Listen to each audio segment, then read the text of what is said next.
Before we dive into the podcast, I want to extend a special invitation to you to visit my website and sign up for my newsletter. You'll gain access to valuable resources and guided meditations sent directly to your inbox that will support you on your journey. And as the year end approaches, I also want to remind you that you have the option to make a tax-deductible donation, ensuring that the power of IFS remains accessible to all. You can donate at faithfullygrowing.com/donate.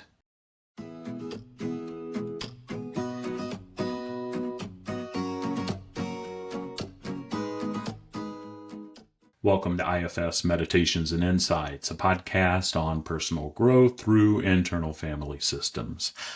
I'm Tim Fortescue, your guide, a trained IFS practitioner focused on spiritual wholeness.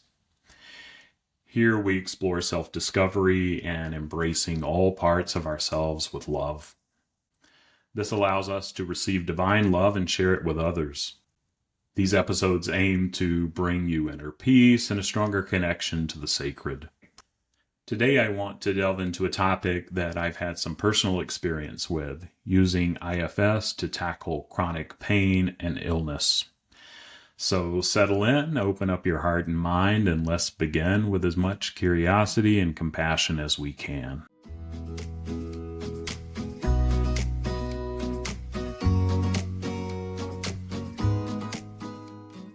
Let me preface this episode saying that I am not a trained healthcare professional. I do have a doctorate, but it is from the seminary, more in the theological end of the spectrum.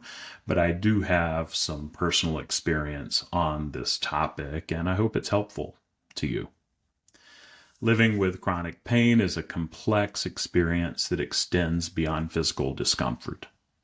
It encompasses emotional turmoil and mental anguish, making it a multidimensional challenge. It's important to acknowledge that the pain is real and valid, regardless of what others may say. And I can speak from my own personal journey of living with chronic back pain for many, many years. I have found that an internal family systems, or IFS approach, can be incredibly valuable in understanding and relating to my pain in a compassionate way. Instead of viewing pain and chronic illness as an enemy to conquer, IFS suggests embracing it as a part of ourselves that's trying to do the best that it can to serve a protective purpose, just like all the other parts within our inner system. According to the IFS model, our psyche and mind consists of different parts, including a core self of various subpersonalities that have formed to help us survive and adapt. Often there are vulnerable exile parts that hold wounds, fears, or insecurities, and protector parts emerge to defend these exiles, sometimes leading to inner polarization and pain. Approaching my pain with curiosity has allowed me to uncover the exiled parts that are stuck in past trauma, as well as the protector parts that harshly criticize in order to prevent further harm.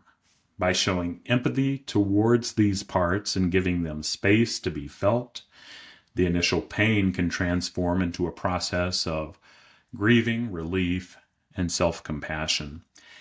And sometimes, let me point out that my pain, or even I've found folks with a chronic illness, is that illness or that pain can be a trailhead to parts that may be hidden, and that pain is an indicator of parts wanting to come forward. So sometimes there may be specific parts that I identify in the pain or feeling the pain, but sometimes it can be a trailhead. And so be curious and be open to both of those approaches as you get curious about your pain or chronic illness.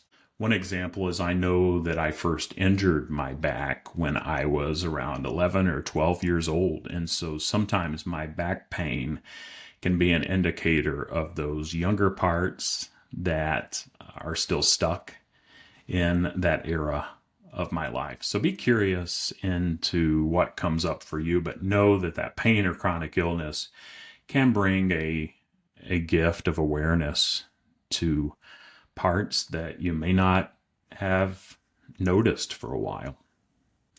I've worked with people who have dealt with, for example, protective parts that would tense their entire body in response to pain. However, when they calmly acknowledged how hard that this part was working to protect them with some curiosity and compassion and a sense of connecting with that part, it began to relax its grip a little bit. And this has allowed exile parts that those protectors are seeking to protect, carrying childhood sadness, for example, to emerge, needing reassurance that it was now safe to release those old tears and the baggage, and they could join the present moment. They didn't have to carry the burdens that they carried, and they weren't bearing those burdens alone. With each part that I witness and care for, I notice a layer of pain and tension, sometimes melting away. Sometimes the pain doesn't go away, and sometimes the pain may be too acute to even go there. And I want you to be gentle and curious with those parts, to trust yourself, trust the process. Because this doesn't eliminate the chronic pain entirely or the chronic illness that you may be diagnosed with, but it creates space around it and reduces its intensity.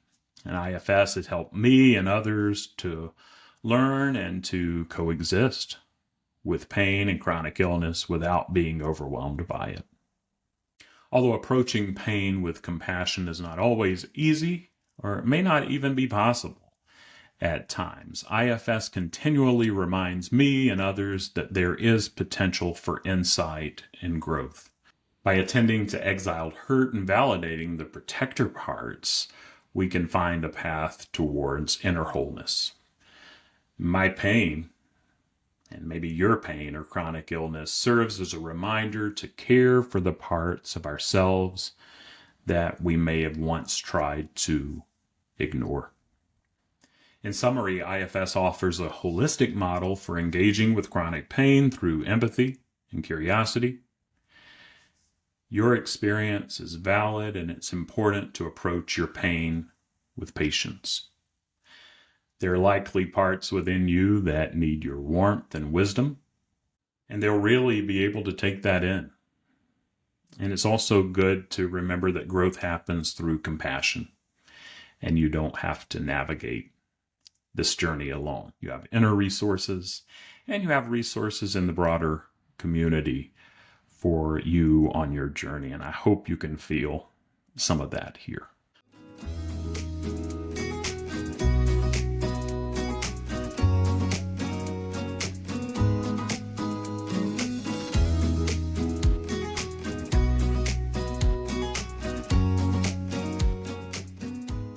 Well, that wraps up another episode of IFS Meditations and Insights. I hope you found today's insights helpful. If you enjoyed this episode, I'd really appreciate it if you'd share it with anyone else who might benefit. Additionally, please leave a 5-star rating and review. This helps new listeners find the podcast. And if you want more IFS wisdom and meditations, head over to my website, blog.faithfullygrowing.com, where you can find a categorized list of insights and meditations, and it's completely free. Lastly, I'd love to hear your thoughts and feedback on the show. Feel free to reach out anytime by emailing me at tim@faithfullygrowing.com. Thanks again for listening and being a part of this community. Remember to approach yourself and others with compassion. We're all doing the best we can with the tools we have. I look forward to our next time together, and until then, take good care of yourself, stay curious if you can, and welcome all of the parts that you encounter on your journey.